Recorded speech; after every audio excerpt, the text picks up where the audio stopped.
BX1 +, l'invité de Fabrice Grosfilet. Voilà, notre invité politique ce midi, c'est Frédéric Dardenne, ministre du budget de la Fédération Wallonie-Bruxelles. La Fédération Wallonie-Bruxelles est ce qu'on appelait autrefois la communauté française, donc ce gouvernement qui gère les matières communes aux Bruxellois et aux Wallons, comme la culture et l'enseignement, les sports aussi, par exemple. Bonjour Frédéric Dardenne, merci d'être avec nous.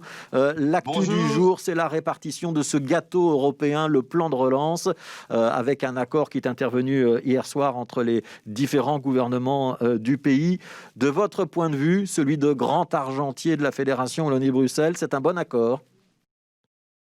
Oui, je me réjouis qu'il y ait un accord et je me réjouis de l'équilibre de l'accord. Il est clair qu'on voudrait toujours avoir plus pour pouvoir mieux mener à bien les beaux projets que nous avons, mais il fallait trouver un équilibre. Pour la Fédération Wallonie-Bruxelles, c'est environ un demi-milliard. Un demi-milliard, ça permet de mener à bien toute une série de dossiers pour la transition climatique, la transition numérique, pour la formation et je me réjouis dès lors de maintenant pouvoir passer à la phase suivante. Oui, 495 millions pour être précis, donc effectivement presque un demi-milliard. C'est malgré tout moins que ce que vous demandiez au départ. Comment ça s'est passé cette négociation? Pourquoi est-ce que certains, donc la Fédération Wallonie-Bruxelles, l'État fédéral et aussi la région bruxelloise, ont dû revoir leur enveloppe à la baisse? Qu'est-ce qui s'est passé? En fait, tout le monde a dû revoir ses enveloppes à la baisse, parce qu'en effet, nous avions rentré, suite à une décision de notre gouvernement, des fiches projets qu'on a voulu de qualité, mais pour un montant total de 1,2 milliard. On savait évidemment qu'on n'allait pas avoir sur 6 milliards 1,2 milliard. Mais on a voulu aller dans un projet ambitieux. Et puis alors, il a fallu négocier. On espérait 500-600 millions, on a 500 millions. Je pense que c'est une belle reconnaissance de l'importance des secteurs gérés par la Fédération Wallonie-Bruxelles et notamment l'enseignement, la culture, vous les citiez tout à l'heure. Côté bruxellois, il y a un certain nombre de voix qui s'élèvent depuis ce matin en disant 395 millions pour la région bruxelloise, c'est pas assez, ça fait 7% du budget total, alors que les Bruxellois sont plus de 10% de la population. Qu'est-ce que vous répondez ? Je pense que c'est toujours évidemment difficile de trouver un équilibre parfait où tout le monde est dans l'enthousiasme total. Alors, on a un petit souci de connexion. Est-ce qu'on va retrouver Frédéric Dardenne? Donc, visiblement, la connexion est un tout petit peu faible. On va... Alors, qu'est-ce qu'on peut faire? On va essayer peut-être de relancer... Ah, voilà. Frédéric Dardenne, on vous avait perdu. On vous écoute à nouveau. Donc, c'était difficile de trouver un équilibre global, un équilibre total, disiez-vous?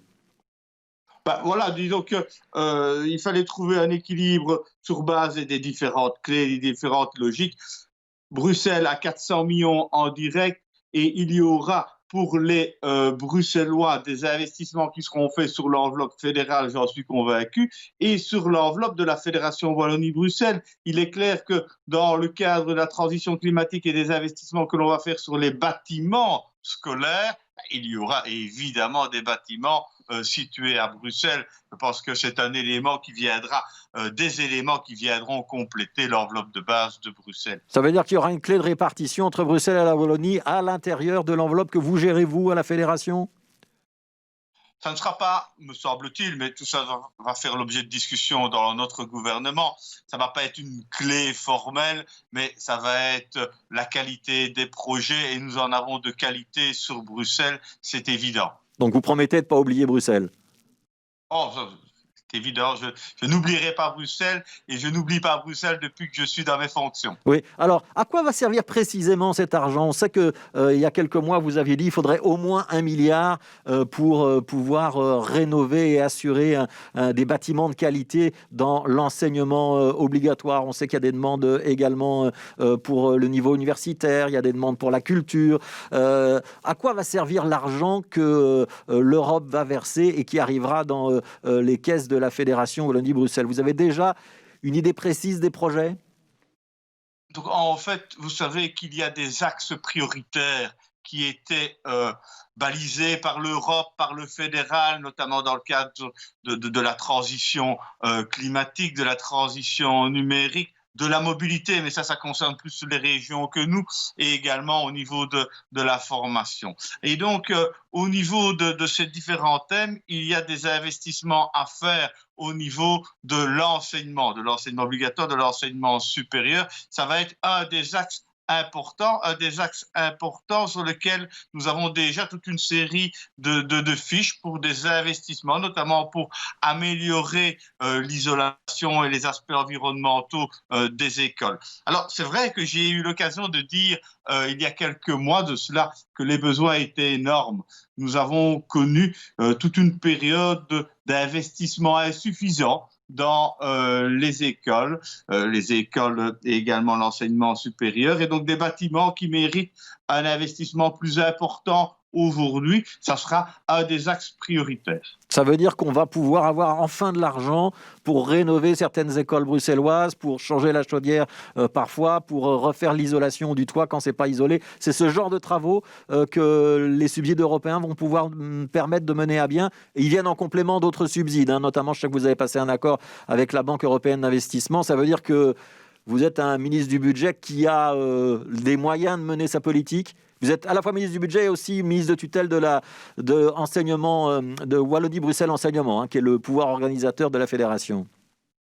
C'est vrai qu'ici, j'interviens à 3 titres, en fait, en tant que ministre du budget, en tant que ministre de tutelle de WBE, mais aussi en tant que ministre des bâtiments scolaires, ce qui veut dire tous les réseaux. Je crois que c'est un élément important aussi à préciser. Et les investissements que l'on va faire, ça va être des investissements dans tous les réseaux, parce que je pense que tous les élèves, tous les étudiants, quel que soit le réseau dans lequel ils apprennent, ils étudient, doivent avoir des bâtiments de qualité. Et il faut des sources de financement multiples. Il y a ici le plan de relance qui va être utilisé en grande partie pour les bâtiments. Il va y avoir aussi la convention avec la Banque européenne d'investissement, 600 millions que nous avons signé il y a quelques semaines. Et puis, il y a tous les effets leviers et autres sources de financement qui vont venir s'ajouter par rapport à ces deux-là pour avoir vraiment une capacité d'investissement lourde et boostée par rapport à ce que nous connaissons aujourd'hui. Alors, je voudrais vous poser une dernière question sur l'enseignement. Ça concerne, là, cette fois-ci, votre casquette, effectivement, du réseau Wallonie-Bruxelles Enseignement. C'est le changement de direction à l'Athénée André Thomas, dont on a beaucoup parlé sur cette antenne, qui a fait beaucoup de bruit à Bruxelles. C'est à Forêt. Les élèves s'étaient mis en grève, il y a eu des incidents. On a changé la direction au mois de janvier. Ça permet de, théoriquement, tourner la page, c'est ça l'idée ? Je me réjouis qu'il y ait eu cette décision des organes de WBE. Il y avait indiscutablement un malaise entre la direction, entre l'équipe pédagogique, les étudiants, les élèves, et il y a eu cette décision de changer de direction et ainsi avoir une nouvelle équipe. J'ai le sentiment, sur base des premiers échos, que tous les ingrédients sont là pour que la mayonnaise prenne. Alors, la Fédération Wallonie-Bruxelles, c'est l'enseignement, c'est aussi la culture et c'est aussi la communication.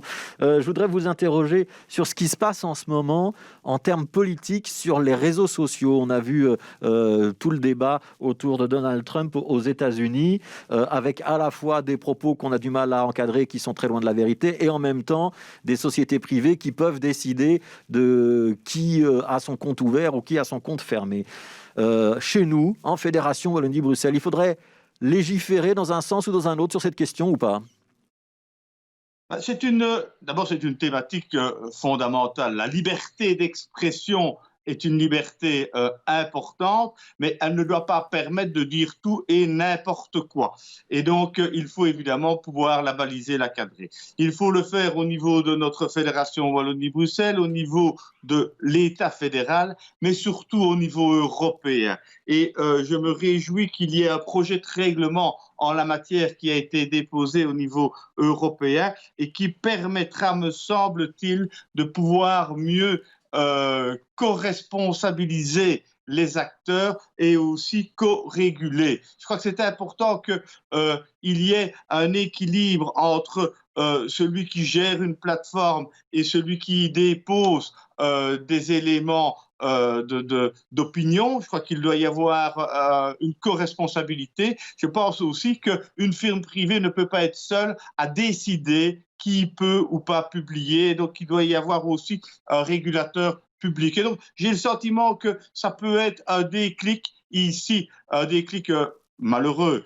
Et on peut se poser beaucoup de questions par rapport à Trump, mais c'est un déclic qui doit permettre d'aller plus loin et de vivre dans une nouvelle logique. Ouais. Est-ce que cela va vraiment se faire au niveau européen? Frédéric Dardenne, je prends un exemple. Les propos racistes, c'est un délit en Belgique, c'est interdit. Ce n'est pas le cas dans tous les pays de l'Union européenne. On doit s'abstenir de pouvoir intervenir sur ce point-là, par exemple, précisément en Fédération Wallonie-Bruxelles? Il est clair que non, il doit y avoir un grand principe de base. Ce qui est interdit dans la vie doit être interdit sur Internet. On ne peut pas avoir des propos racistes dans la rue en parlant à l'un ou l'autre passant. On ne peut pas l'avoir non plus sur Internet. Ça me paraît évidemment une règle de base. Merci beaucoup Frédéric Dardenne, merci d'avoir été notre invité. Je rappelle, vous êtes le ministre du budget, des bâtiments scolaires et le ministre de tutelle de Wallonie-Bruxelles Enseignement pour la Fédération Wallonie-Bruxelles. Merci d'avoir été avec nous.